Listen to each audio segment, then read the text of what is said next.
All right, Emily's in charge, and she said, take it away. So I'm going to take it away.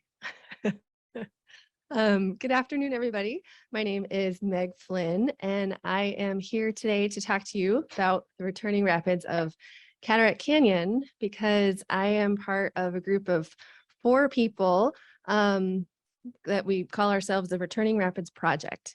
And the Returning Rapids Project kind of starts out like a bad joke. A welder, a pilot, a river guide, and a librarian walk into a bar. And then instead of something hilarious happening and the punchline being over, the 4 characters in this story realize that we all care deeply about a stretch of the Colorado River that was once inundated by Lake Powell and is now restoring at an astounding rate, which we have been able to observe because numerous archival institutions have provided key clues on this great treasure hunt that I'm going to share with you today. And I just want to take a moment to just note that, like, this is weird. Like, it's weird for a lot of reasons, but I just want to highlight that it's weird because this is a good story about less water. So for my silver lining people in the room, this is where water policy and water management, maybe not going as planned, has actually resulted in the recovery of a lot of cultural and natural history that we're able to find out there. So, and where there is, where we are, nope, not Cataract Canyon, just to orient you to where I'm talking about. So Cataract Canyon starts at the confluence of the Green and Colorado rivers right here. Just to orient you, here's Moab, where we're from. Woo, Bluff, 4 Corners. So we're up here, Southeast Utah. Cataract Canyon hosts the Colorado River for about 41 miles downstream from the confluence of the Green and the Colorado, down to Mill Crag Bend, where then the Dirty Devil comes in shortly after that, and then it moves into Glen Canyon, where the river travels through for about 160 more miles. And then below that is Lee's Ferry, where most folks put on for Grand Canyon river trips. So just to get a sense, who here has been on a Colorado Plateau River trip before? Awesome. Okay, excellent. You're my people. So, wrong way. So Cataract Canyon is notable for many reasons. This 1921 USGS profile map illustrates the super steep gradient that you find in Cataract Canyon. Some areas can drop as much as 35 feet per mile, which is massive when you consider that like Glen Canyon, for example, or some of the other canyon areas up around Moab drop about 3 feet per mile. And so John Wesley Powell, who we heard about at lunch today, famously led the first U.S. government-sponsored expedition down the Colorado River in 1869. He gave the canyon the name we now use, and Frederick Dellenbaugh, who was part of Powell's second expedition in 1871, he noted that Powell named the canyon Cataract, this is such a good quote, because, I got to read it from here, it's too weird to look that way. The declivity within it is so great and the water descends with such tremendous velocity and continuity that the term rapid failed to interpret the conditions. He wasn't joking. And what that looks like is, oh man, this clicker, sorry, you're going to get to see every single slide twice. It can look like this. Let's just take a moment to appreciate this picture. I love this picture. This is taken sometime in the 1990s during a high water event by our good friend Jed Hazlett. If you ever have the chance to like sit in a river shuttle vehicle with him, he'll tell you a lot of really good stories. But look at this guy, he's just hanging on. We got some people on the shore. Pretty powerful stuff. We think this is in the tail waves of Big Drop 2. And historically, Cataract Canyon has been called the graveyard of the Colorado because it had a terrific knack for smashing and destroying wooden boats on the regular, as you can see here, illustrated by multiple USGS craft in various states of peril. This one, we've got a boat kind of stuck here. This one is also stuck pretty bad. That one's got a big hole in it that they pulled over and they're trying to fix. And when those images were captured,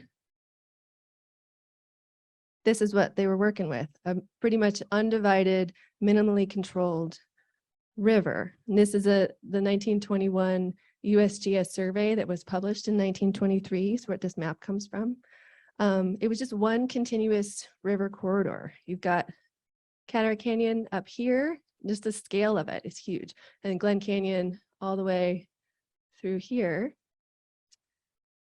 And why I show you this is that it indicates how interconnected everything here is. We've added at the bottom here, this big black bar to indicate where Glen Canyon Dam was put in. And Glen Canyon Dam, for just a little refresher, if anybody needs, is a concrete structure that's over 700 feet tall. It was added to the landscape to contain the Colorado River and its water and create one of the largest reservoirs in the United States to facilitate water storage, downstream water delivery, legally required, and hydroelectric power. And the dam on its own is a pretty significant topic of discussion, a lot of opinions that exist. I'm not here to get into all of that today, but just for context, I want you to know that the construction on the dam began in 1956, and then in 1963, the gates of it were closed. And that moment looked like this.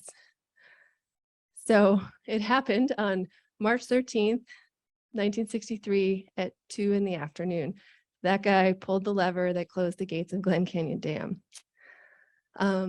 creating Lake Powell. Who here's been to Lake Powell?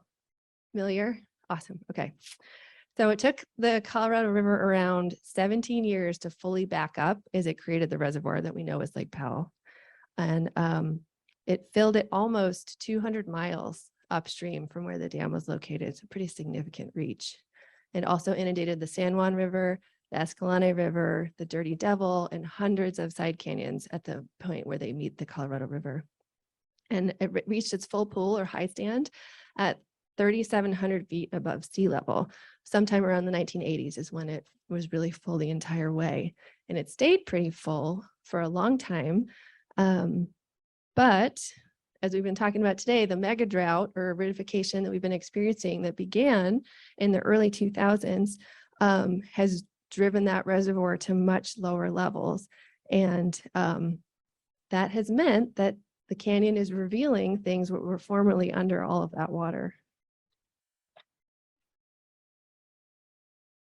So prior to the dam, there were about 50 or 60 rapids in Cataract.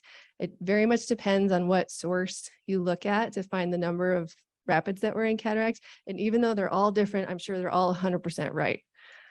And when the lake was full in the 80s and 90s, it backed water up all the way to Big Drop 3, the rapid that you can see here, which meant that half of Cataract Canyon was completely underwater. And if you go run this rapid today, there's still about 11 rapids now below this rapid. So it keeps you on your toes for a whole lot longer than it used to. You used to be able to relax below Big Drop 3 because you run this rapid. I have it on good authority. Mike can attest to it. That used to run Big Drop 3, and then you could see houseboats and jet skiers and all kinds of reservoir activity right at the base of it. That's no longer the case. There's quite a bit of river still to run. And so to back things up a little bit, why am I here, standing here talking to you about all this? In the intro joke, I am the librarian. So my day job is at the Grand County Public Library in Moab. Shout out to public libraries. Yeah, thanks. Oh, thank you. I feel so much better. Okay. I feel a little bit like an interloper here, like we know the Utah, the State Library Division is usually where I'm like interacting with people, but this is like the other side. It's kind of fun to like mix. But I'm also a boater, and I love rowing boats on the Colorado River. It's my favorite thing to do. And so does my husband, Mike. He is the welder in the joke, just for context. We'll get to the other two. So sometime around 2015 or so, the two of us went to an event at the Powell Museum in Green River, Utah. and there was a geologist giving a talk about Grand Canyon. And during the question and answer period, Mike raised his hand and asked something to the effect of, so with Lake Powell existing at lower levels, we're seeing a lot of rapids and other features come out of the river. Is anybody studying that or paying attention? Do you know when we can expect to see more stuff coming out in the river corridor? And unfortunately or fortunately, I'm not really sure where I land on this, but the speaker pretty much completely blew off his question. Didn't answer it, just went back to talking about the Grand Canyon. And anyone who's familiar with Colorado River stuff knows that like the Grand Canyon does such a good job of sucking all the air out of the room when you talk about Colorado River stuff. And so we went home, and nothing piques your interest more like a question unanswered, right? So we went home, and that evening, or not that evening, sometime later, doesn't matter, it's irrelevant to the story. Mike sat down at the computer, pulled up Google image search, and just typed in Gypsum Canyon Rapid. That's a rapid we knew was once a formidable one that was underneath Lake Powell, because we knew it was formidable because if there's one thing river runners are good at is telling stories. And so that one was on the radar. And he also Googled Dark Canyon Rapid, same thing, a little bit further downstream from Gypsum, super formidable, very storied place. And so the result he obtained from both of those searches was this picture. So, can't possibly be both of those rapids. That's not helpful. Maybe it's one of them. We don't know. It doesn't really have much labeling on it. And conveniently, I was working on my master's of library science degree at the same time that this was all going on.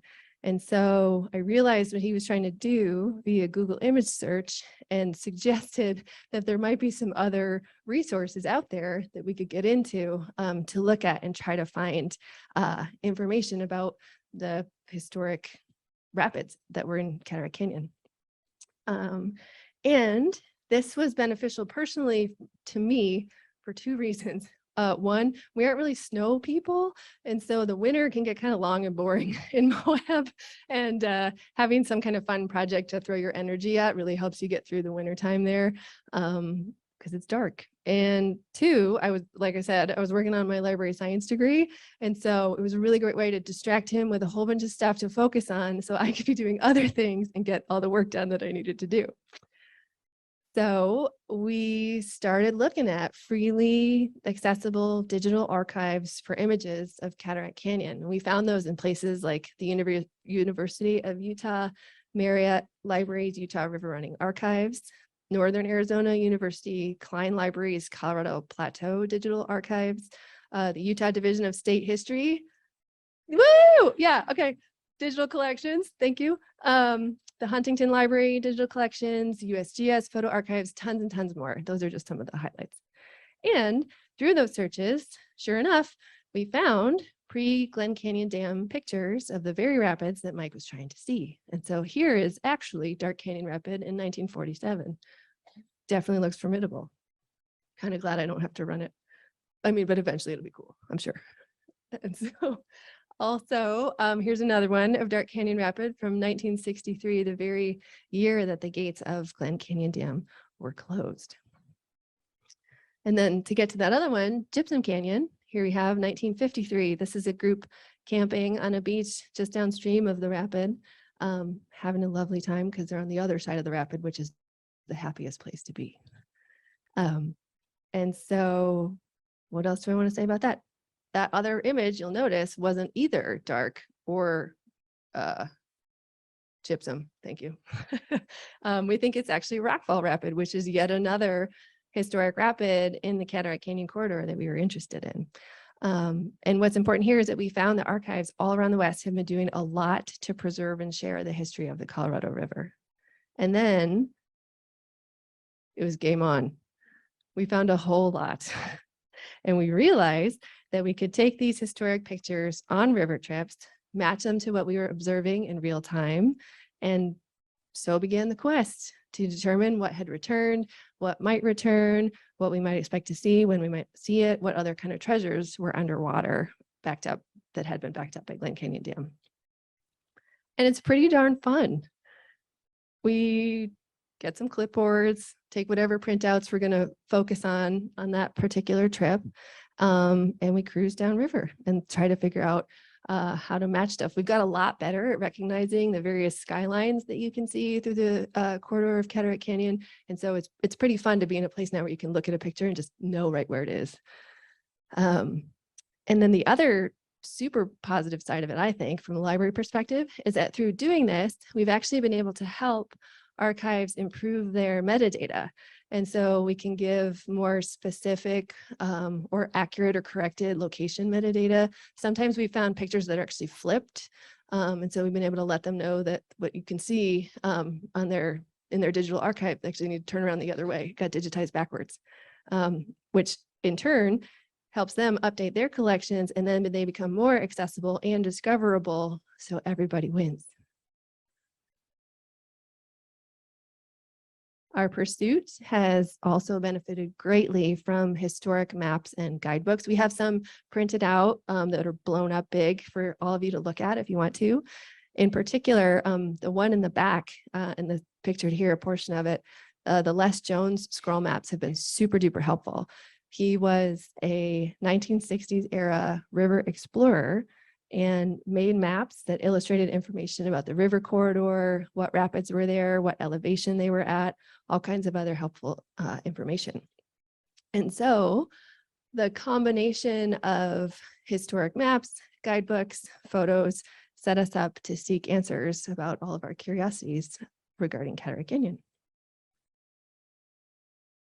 And so to reorient a little bit again, because the elevation of Lake Powell is continually dropping from its full pool high stand at 3,700 feet above sea level, remember, it fluctuates, but generally downward trend since the early 2000s. We have since observed that some rapids are fully restored. So right here is kind of the area of cataract that wasn't affected by the reservoir. In this area, because the lake has been so consistently low, this section is full of returned rapids.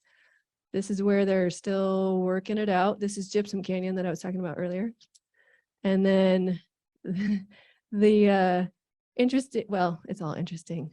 What we've run into is a lot of people don't grasp that the Colorado River is more than just water. It's a whole lot of sediment too. And so this is kind of hard to describe verbally, but when you see it, you get it. Like, so the reservoir is all backed up, still calm blue water. And then you have the super muddy Colorado coming in, slamming into that cool, calm reservoir water. And then because it hits the non-moving water, it drops all of its sediment at the place where the river meets the reservoir up high, which was in Cataract Canyon. And so we're dealing with a situation where things are not just buried in or recovering from being buried in water, they're recovering from being buried in mud.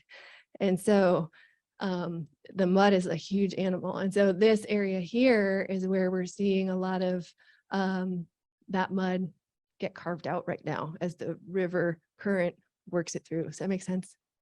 Okay. So what next? This is a picture of the area near Waterhole Canyon, which is in that area on the map I just showed you. This area is in the fully restored rapid zone. And it is a little bit downstream from the big drops, and it was completely inundated by the reservoir when the lake was full.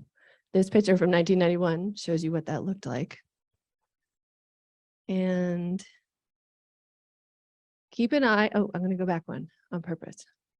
So keep an eye on this buttress right here in the background, because it features in the next couple of slides I'm going to show you, because they're all kind of taken from a similar perspective. So here is us working on matching photos with some folks. This area is particularly interesting because it hosts what I think is one of the more dynamic and engaging and lengthy rapids that has returned, that we call the chute, or actually was named the chute, which we found out from historic maps. And what we're finding is a comparison of historic images and real-time views in Cataract gives a whole new meaning to the canyon being called the graveyard of the Colorado. And so, because things are reemerging, right? So as we're kind of becoming a more formalized project, there was some discussion about what to call it. And so zombie rapids was on the table. We talked about bonus rapids. I'm pretty sure that we're all glad we actually landed on returning rapids as the name of the project. And so here's our buttress again, just to remind everybody, same zone. And at higher water, here's what that looks like. Same buttress, you can see right there. So the person rowing that boat, here comes a big hit. Ooh, is Peter Lefebvre. And if you hadn't guessed already, he is the professional river guide who is part of our group working on this project.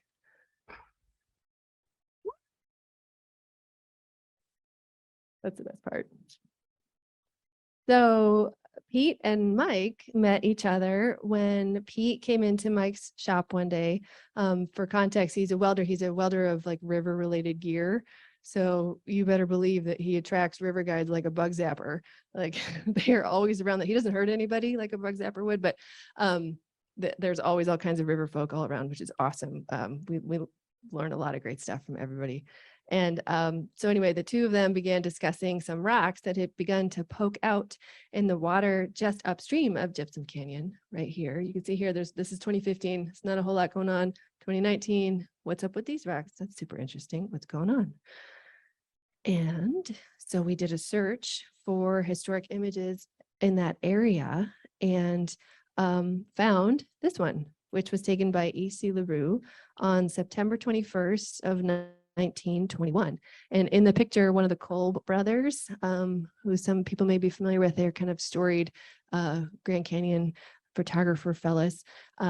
He's rowing a boat past those same rocks on a USGS survey expedition. And so conveniently for us, we found this image in 2019-ish or so. And so we were able to plan to complete a trip. There was lots of pictures from this expedition 100 years later in September of 2021, which was so fun. And we went and we did it. So turns out we got it 100 years later to the minute. It was the coolest thing ever. So it even says the time of day on the E.C. LaRue photo. And so we made sure we were right in the right spot on September 21st, 2021 at 12:25 p.m.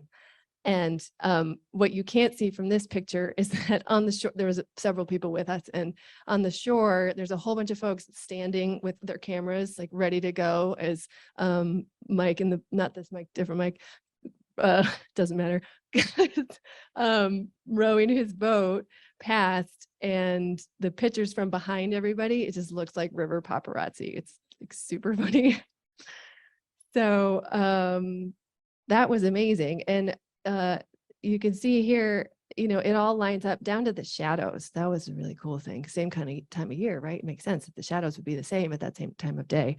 And so you can see from these circled areas here that these same rocks are present in this area, even though the rapid itself isn't actually quite like it was, it's coming back.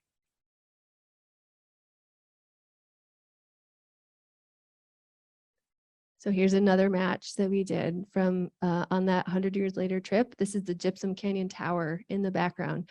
And this, I show this slide because it's actually a really great example of that dropped sediment and mud that I was talking about earlier.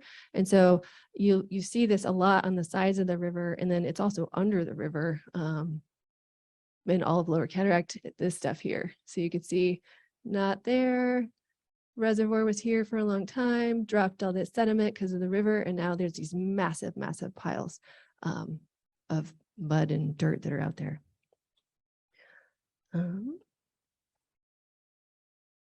So just downstream from that area, past those matches in the Gypsum Canyon area, where Gypsum meets the Colorado River, like I said earlier, there used to be a very formidable rapid. And we realized in the succession of returning rapids that gypsum is like the place to watch, because that's where it's actively carving that sediment out in the river channel and working on coming back. So we knew we would be able to basically watch Gypsum Canyon Rapid come back in real time. I don't have any of the footage here, but just to deliver on the description, I forgot to actually put this into the talk, but this is where we have a time-lapse camera that's running and watching the rapid from above, so we can try and figure out what's happening as it comes back. And you can see from this photo match here, so this is the Gypsum Canyon Beach photo I showed you earlier from 1953. And then in 2020 here, similar area, but there's not a whole lot happening right here. It's still kind of buried under the mud. But 2 years later, this is what it looks like. It's so cool.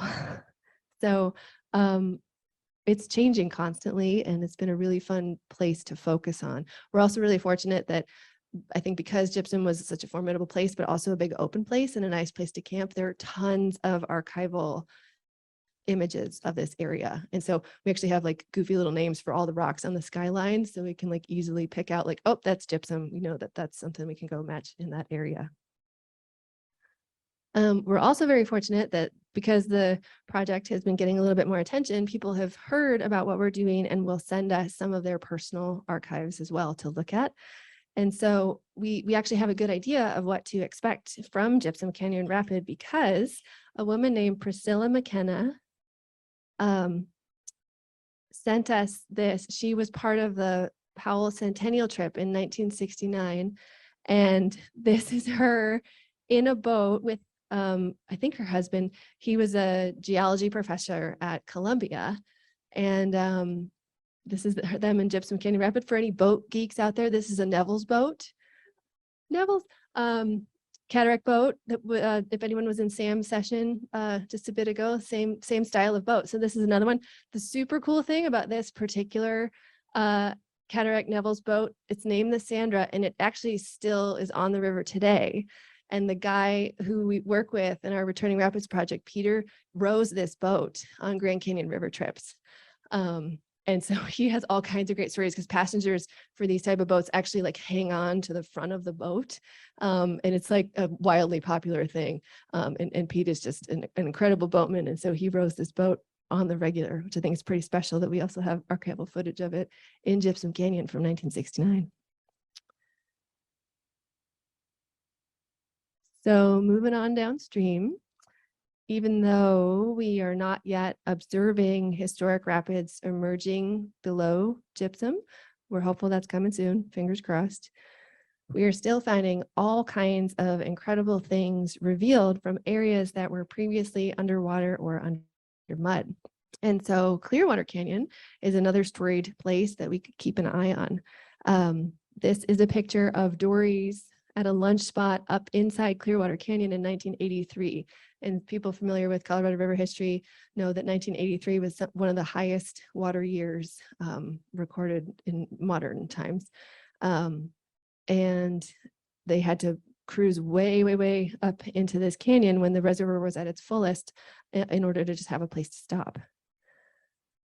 And since the reservoir has dropped, the modern entrance to Clearwater Canyon looks completely different now from what it looked like prior to the dam. So here you can see is another good example of the sediment. So this was the entrance to Clearwater Canyon in 1963. And now this same area, it's all full of that sediment again. So it's more of just like a walk up over dirt to get into the canyon instead of a bit of a scramble like this guy is about to do here. And when Priscilla McKenna sent us her video footage, she noted that there was an area, she wasn't sure where it was. And when we looked at it, we realized that this is the last time that Clearwater Canyon narrows. But take a minute to appreciate, this guy has this great adventure unisuit on. It's just like kind of awesome. But that's the last time that the Clearwater Canyon entrance narrows were out of the water, or sediment for that matter. And so to compare what we're seeing now, if you visit that 1983 lunch spot nowadays, You have to walk really far up the canyon. You cannot float up to it. And when we take people up there, they are always just astounded that they're standing in an area that far away from the river where boats used to float back in 1983. And if the rapid at Clearwater does ever return, this is what we maybe could expect to see. This is an image of it from 1956. And Mike and I kind of fantasize about just walking along that bench right there, is how nice that would be. It looks like a fun place to hang out. So fingers crossed that we might see that. There's a lot of sediment that's got to get carved away first, but maybe someday. And so it's also important to note that it's not just rapids that are great to have coming back. The returning current of the river is also helping a lot of other things restore and return. And so we're seeing beaches that we haven't seen because it used to just be kind of lakey mud nastiness. That situation supports habitat. And so we're seeing all kinds of great flora and native flora and fauna come back into those spaces and repopulate those areas. And we are also finding archaeology that used to be under the lake. And so there's a lot more to discover or rediscover. And access to archives has been a pretty tremendous and critical part of us figuring this part out. It helps us understand what was there and where to look. And in particular, this case, there was a pre-Glen Canyon Dam guidebook we used to figure out that this is near Gypsum Canyon, these petroglyphs here, and then this ancient structure had been buried by the reservoir, and with the lower level, they are now revealed. So, and here's my favorite story coming up. Okay, so this last summer, Mike and I went and spent a day at the special collections at the Marriott Library at the University of Utah. And we had the opportunity to start going through the W.L. Rusho collection. He was a guy that worked for the Bureau of Reclamation and kind of big river guy around the time that the dam was being built. And then in years after, he actually just enjoyed it as a recreator. So we found in his archive this picture right here from 1980 of a person standing with a label right here that says fossil rock. And I just need to take a minute here to appreciate the outfit on this guy. I would very much like to match this photo to the outfit. I think that would be a really good time. I need to find some plaid pants. That's on the agenda. So anyway, we figured out that based on some of the background of this photo, we could triangulate where that fossil rock was. And so we asked the Park Service if they were aware of this fossil, and they said no, they weren't. And we're like, okay, well, we'll check back. So in August of this last year, Mike and I on a trip went and we found it. And I have to say, I had this huge go libraries moment when we found this, because that's the power of a library, right? I mean, there's all this information preserved, people can come and find it, you can turn around and find stuff in real life that had maybe been forgotten. And so now the Park Service knows about it, and it's just one more piece of history that can potentially be preserved in its place where it is. I'm not telling any of you. Let's see. So moving again downstream a little bit, in the upper reaches of Glen Canyon, there was an ancient and very notable structure that Gregory Crampton, a name some of you may be familiar with. He was a professor at the University of Utah and was tasked with conducting a hasty survey of the area in the 1960s before it was flooded by the reservoir, to kind of figure out what was there cultural history wise. And so he said, I'm going to read this quote to you.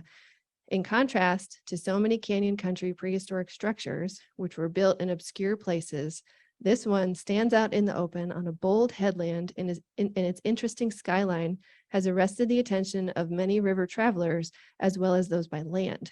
One may hazard the statement that this site has been the primary tourist attraction in Glen Canyon until it was lost under the waters of Lake Powell. And so here is a picture of him for scale. That's Crampton standing with that ancient structure in 1963 when he's trying to do that hasty survey of what is out there. And I have to say too that access to Crampton's archive, which is also housed at the University of Utah, has been a major asset to our project. He and the folks that he was working with collected and preserved a lot of information about the areas that went under Lake Powell. And also the reporting that he did is outright apologetic, that there's no way they were ever going to be able to realize and discover what all was out there to be buried before it was too late. So when the drought, modern drought, we're talking about aridification, mega drought, began in the early 2000s, there was a lot of interest in this structure and if it would come out of the water, and if so, what remained of it. And so here it was revealed in 2004. This is what it looked like when the reservoir dipped low enough to be able to get to it.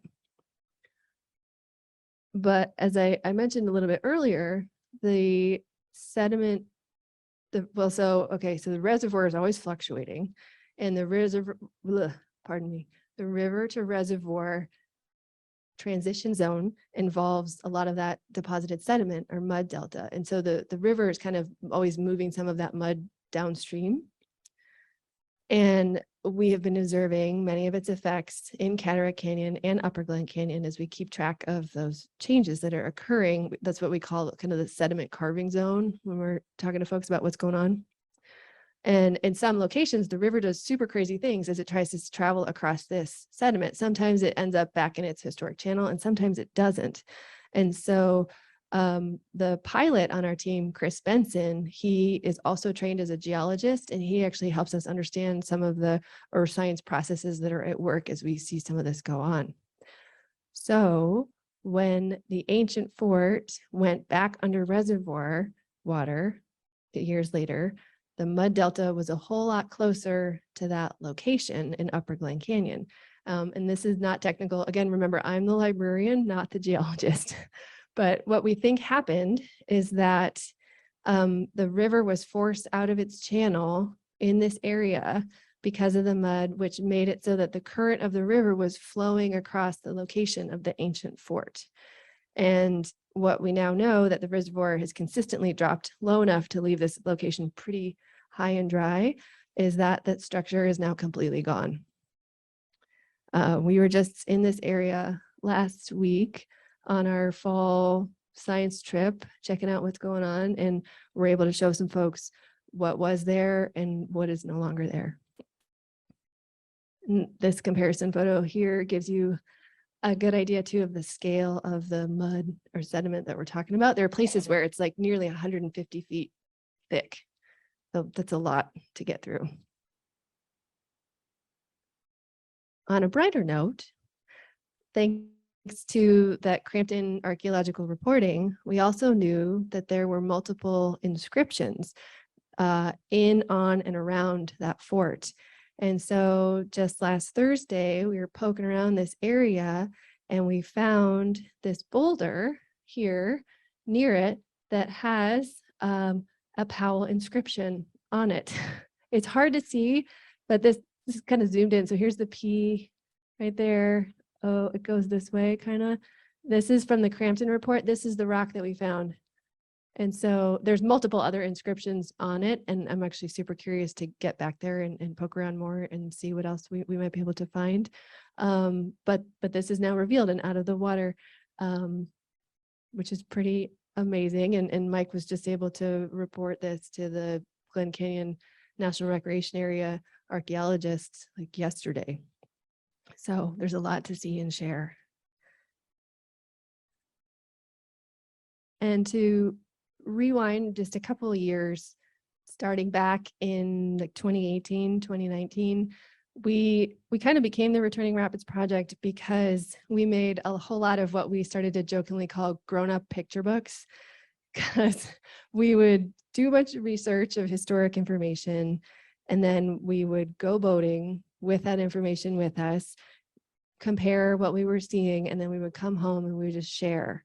And it really started as just sharing with the boating community locally, and then also with the Park Service, because they were trying to basically prepare users with what to expect, because there's so much change happening down in Lower Cataract Canyon. And so folks didn't necessarily know, where you're going to hit lake camps or what rapids are out or what to be prepared for or where to relax or not. And so we were just passing that information on to the Park Service to help them better talk to their users. And what ended up happening, though, is that word started to spread about what we were doing. And so here we are. Oops, I did it again the wrong way. No, I didn't. Have you guys seen this one? Oh, this is cool. Okay, so this is just another comparison. This is some of the, we've long joked, we just go boating and take pictures and tell stories, and other people can take that information and expand upon it. And so here's our logo. We're doing, if you want a sticker, we have a bunch of stickers up here. Please help yourselves. But we now are very fortunate. We work with a whole lot of partners to continue this work. And it's really fun getting folks from different institutions or organizations to come together to work together and look at this stuff from different disciplines. It's a pretty incredible thing.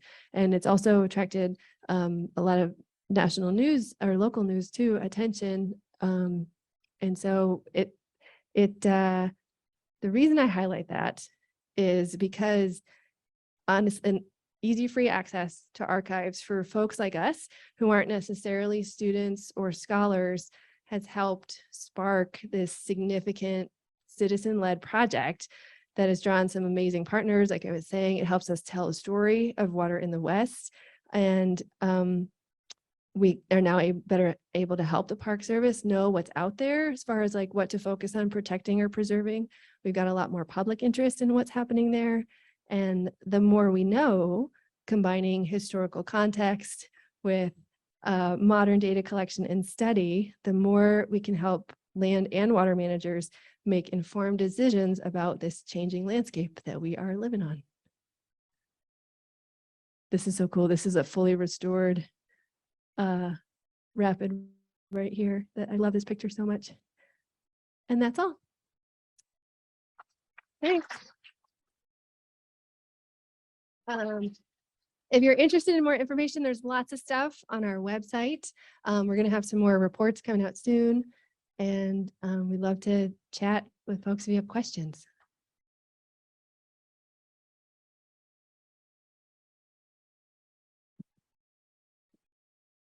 Is it on? Yay. Anybody?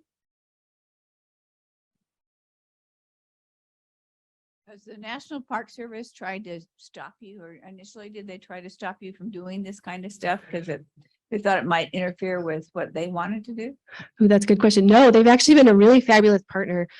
So one of the interesting things I didn't touch on is that Cataract Canyon is actually in 2 national parks. So it starts in Canyonlands National Park, and then once you're at the base, a little further downstream from Big Drop 3, you're actually in Glen Canyon National Recreation Area. And they drew the dividing line at the location where the high stand of the reservoir was. And so it's a goofy situation now because you've got river corridor for quite a ways that is managed by the Glen Canyon National Recreation Area that isn't necessarily equipped to deal with river related recreation. And so they have a memorandum of understanding with Canyonlands National Park. And so we communicate to both of those park units what's going on. And they've honestly been pretty fabulous partners. The Canyonlands in particular is really supportive of what we've been doing. So fantastic work. I have a question. One of the things I've been always worried about is when the water recedes, and it was always going to recede at some point, that the inscriptions, like the petroglyphs and the inscriptions that you show, would just be erased and washed away. From what I saw, though, it looks like they're pretty good, especially the petroglyphs you showed. Can you speak to the inscription of the Powell? I mean, how good is it? Do you see any sense of erasure and erosion on it? Like, how good are things, obviously, like popping back in? Sure, it depends just on what was going on. I mean, like I said, there's buried in water and buried in mud and what was going on at different locations. You can come take a look if you want. I've got a Crampton anthropological report with us, but it's definitely not as in good a shape as it would have been if it hadn't been drowned. There's an inscription panel in particular I'd really love to find that is in Narrow Canyon, just downstream of Mill Crag Bend, where Cataract Canyon ends, that had Neville's inscriptions. It had Glenn and Bessie Hyde. It had can you remember? Like, there's so many. And we're pretty sure we know where it is because of some pictures and skyline behind it, but it's got this mountain of sediment up against it. And so I don't know if this is allowed, but I would love to go there with a shovel and a fire hose and just like move some of that stuff out of the way and see if it's still there. I don't know what the exposure to mud like that would do. So yeah, it just depends on where stuff is, how long it was under, what was on it, all that. But there is quite a bit that's coming out. I have a question about the reconnaissance archaeology. Obviously a lot of stuff had to be left. They didn't even get a whole survey. And it sounds like you guys are working really closely with the National Park Service, and I'm sure land management agencies to like map and locate some of these things. What kind, I didn't hear an archaeologist in your joke, which is maybe something the project needs eventually, because there's all kinds of like rules and regulations about archaeology and who's allowed to know where it is. And I'm wondering how you guys navigate your newfound like ethical responsibilities in this project. Sure, good question. So we correspond with the archaeologists of both park units and make sure we're reporting to them what we're finding. And then in our permit that we use to do this, we're required to follow all of those guidelines. And so we're very vague, and we are very deliberate about what we share and how we share it, and make sure that we're compliant with all of those rules. Do you say anything else about that? Mike does a lot of communication with the archaeologist folks. Yeah. This working? Yeah. Does that work? Yeah. We just did a scout trip down the San Juan arm of Lake Powell, and we had an archaeologist from the Navajo Nation come with us. And they are very curious about what was impacted by the reservoir, and they want to be there and be very involved. And so it's great to have that level of tribal involvement. And I think we're going to see more and more of that as the project grows more. But yeah, it is due a very sensitive level of treatment to respect the heritage that it is. Mm-hmm. Sorry, I just took my turn because I had the mic. Anybody else?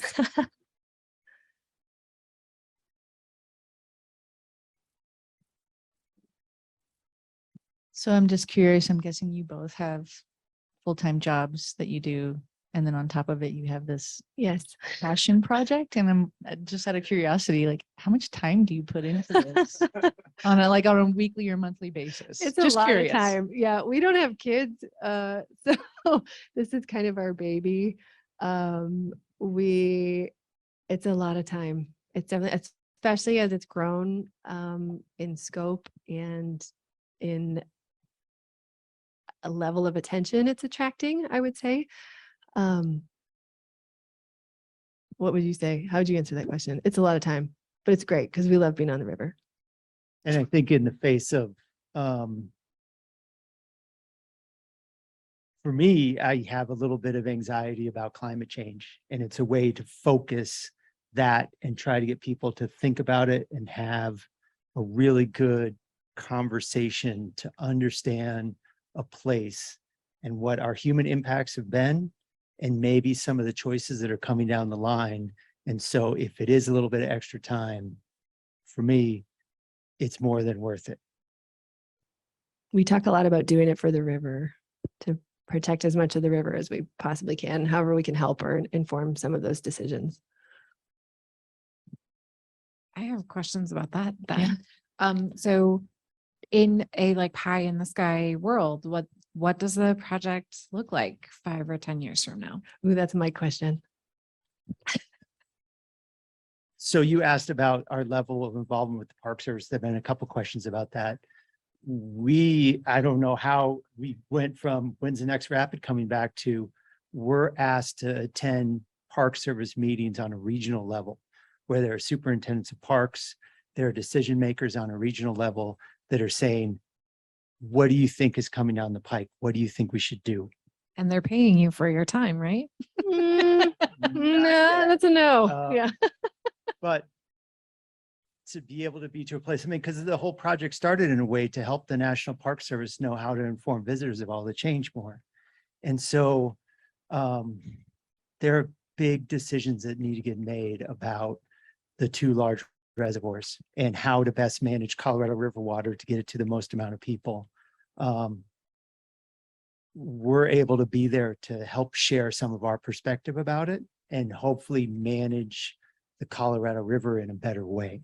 And it's an incredibly complex Gordian knot. We'll see Okay. where it goes. I'm really tempted to ask you if this is like informing your feelings about policy. And I know we're not going to talk about the Glen Canyon Dam, but we kind of are talking about the Glen Canyon Dam already.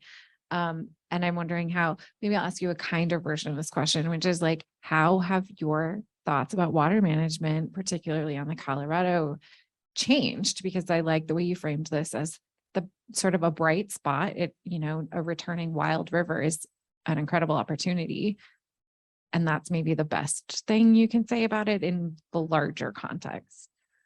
I think there's a great opportunity to have managers look at what has restored and decide that if it ever is possible for the reservoir to be more full, maybe legally it won't fill the whole way. I think you've got a lot of great ideas about some of this stuff. Thinking about maybe changing the boundary of Canyonlands National Park, which is a comment that has got us in trouble before. But I mean, when you're on the landscape, it makes no sense where the boundary is. It's just completely illogical. And so acknowledging that this change is here, by all accounts, this is here to stay. Let's manage this in a way such that, like, here we have this river corridor with national park characteristics and quality. Let's call it what it is, and protect it, protect that space. And, still have opportunity potentially for a reservoir downstream, if that makes any sense whatsoever. I mean, there's a lot of conversation to be had about water storage between Lake Powell and Lake Mead, and where that does or doesn't make sense in the climate that we're living in. What would you say to that question? I go back a little bit to like our simple mission of Yeah. this is we go boating, we take pictures, we tell the story. We found that the public is very interested in the story and that the information we're coming back with really informs policy people and hopefully some of the decisions they need to make.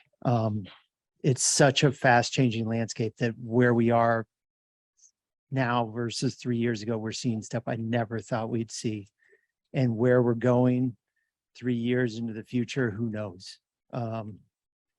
And if we can be a part of helping there be better management of the Colorado River and the sediment, because you got to manage the Colorado as a whole, then hopefully we're doing what we can to have a better kind of overall strategy for Colorado. So, yeah. There's You have a question you asked, because mine's just a funny question. Well- Oh, I wish. Oh, that is a fun question. I'm just curious. I'm no expert, so just a general idea or area. A bunch. Yeah. Like, so for myself, the Moab Daily, and then downstream from there into Cataract Canyon, and then further down into Glen Canyon, even though it's reservoir is still part of the river corridor. I haven't done the section between Bullfrog. Oh, I guess I've been around. Anyway, you answer the question. You probably have a better answer. Grand Canyon. I've done a lot of the Colorado, but for me, this is more a project of not getting a lot of different places, but getting to know one particular stretch so intimately that you can notice the changes on a regular basis and be informed by those. That's for me really the charm of this, to know something that that well and to help the public understand what we've done to this stretch of the river. Are there, apparently, I'm sorry, please interrupt me. Because something like this would be applicable in other managed river systems in the US. So are you seeing projects pop up in other places for people who have the same questions about their own rivers? Ooh, do you know? Yes, there's in Grand Rapids, Michigan, one of the Oh, yeah. University of Utah professors we work with, this wonderful woman, Brenda Bowen.